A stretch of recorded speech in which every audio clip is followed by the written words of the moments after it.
Olá, boa tarde. Eu sou o professor Bispoeta, o seu professor de língua portuguesa. Sensata é a palavra exata de Bispoeta. Sensata é a palavra exata para indicar o refletido, prudente e ponderado, expressão fora de data.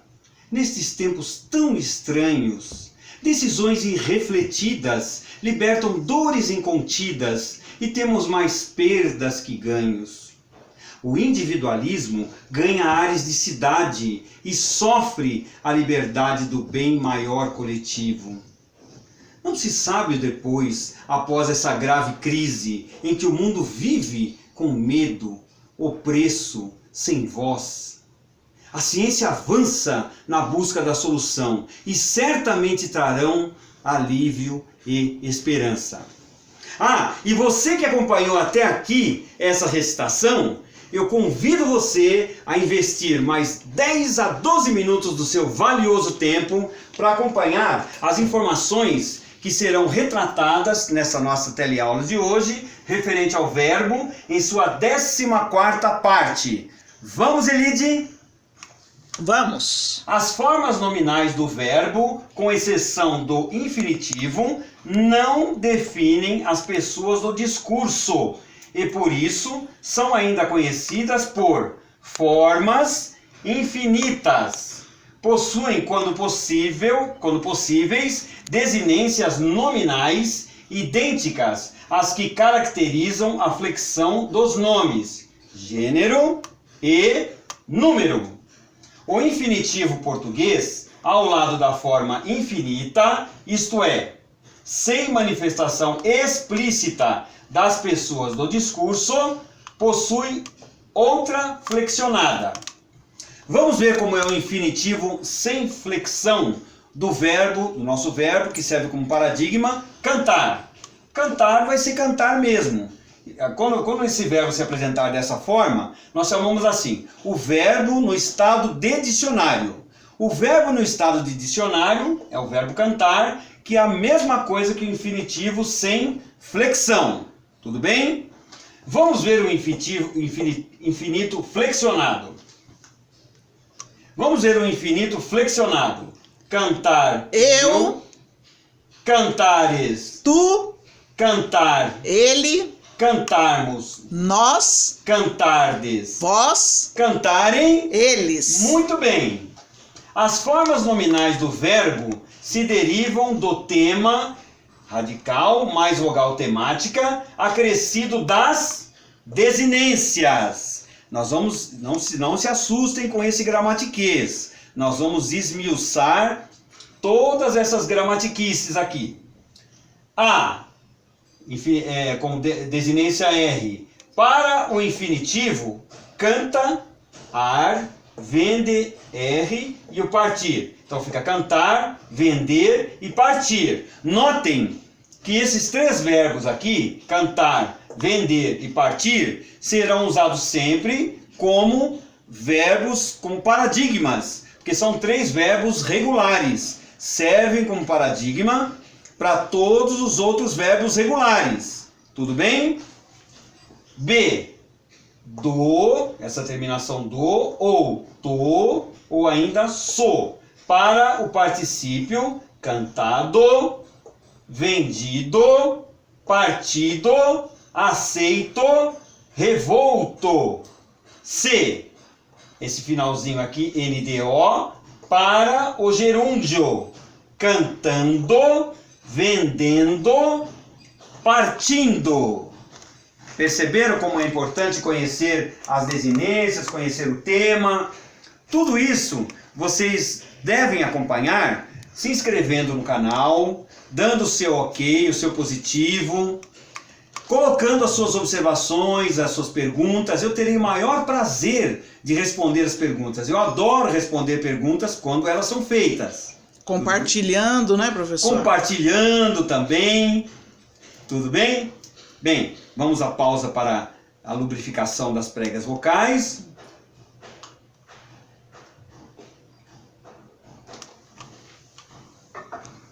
Prosseguindo. Observação importantíssima. O verbo vir e derivados forma também o seu particípio com a desinência do mas. Pelo desaparecimento da vogal temática I, apresenta-se igual ao gerúndio, vindo por vinido e vindo, de vindo. Conjugar um verbo é dizê-lo de acordo com um sistema determinado, um paradigma.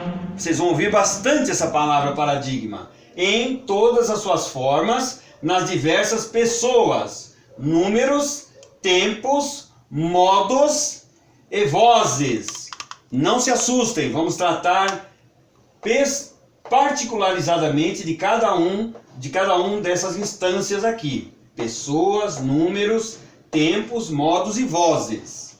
Em português, temos 3 conjugações caracterizadas pela vogal temática. Agora nós vamos ver o que é essa danada dessa vogal temática que eu já estou falando aqui. Qual é a vogal temática da primeira conjugação? É o A. Está aqui. Amar, falar, tirar, cantar, colocar.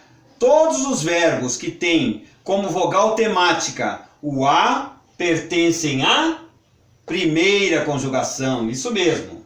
Qual é a vogal temática da segunda conjugação? É o E. Então vamos ver quais são os verbos que tem como vogal temática o E. Temer, vender, varrer. Sabe algum, Elide, que tem a vogal temática de E? Sofrer. Sofrer, muito bem. Viver. Viver, perfeito. Vamos ver qual é a vogal temática da terceira conjugação. Acertaram! É o I. Partir, ferir, servir. Sorrir. Sorrir. Muito bem. Se bem que... Bom, não sei. É questão de saber se o verbo é regular ou não. Depois nós vamos verificar isso. Tem algumas observações importantes a respeito de todas essas questões que nós tratamos até aqui. Essas observações são importantes? Não! Essas observações são muito importantes. Vamos a elas. Primeira observação. Não existe a quarta conjugação. Não existe a quarta conjugação.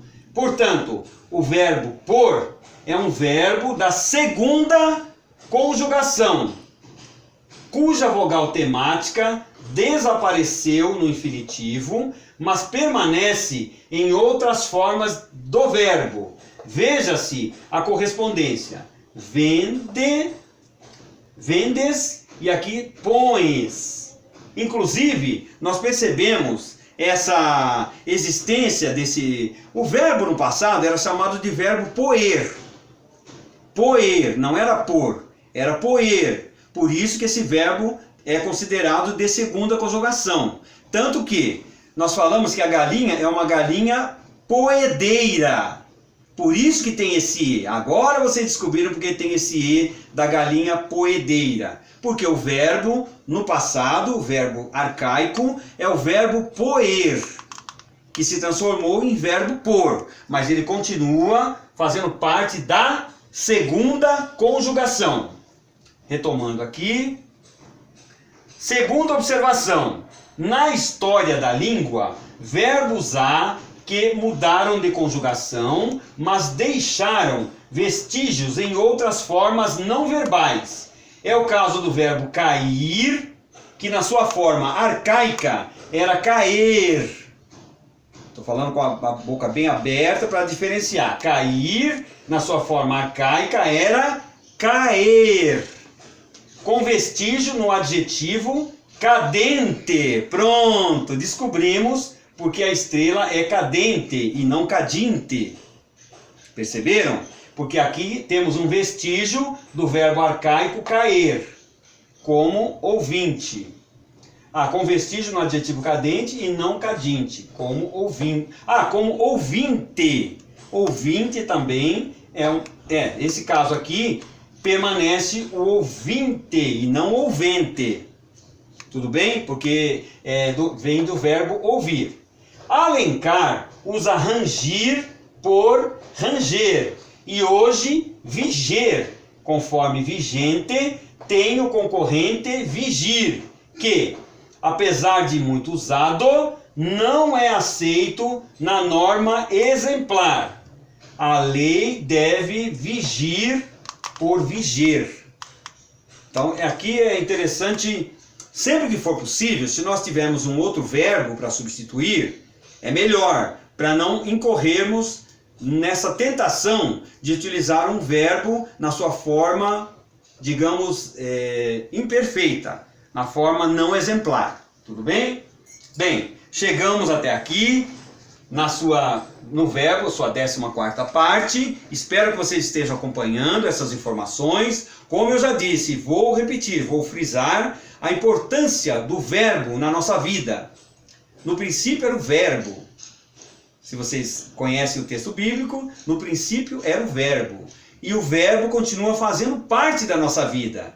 Todas as nossas ações que nós vamos executar são definidas por um verbo. Por isso que é muito importante conhecermos os verbos, as suas conjugações, e, se possível, utilizar sempre o verbo conjugado e não o infinitivo. É sempre melhor. Para isso nós temos que saber como conjugar um verbo.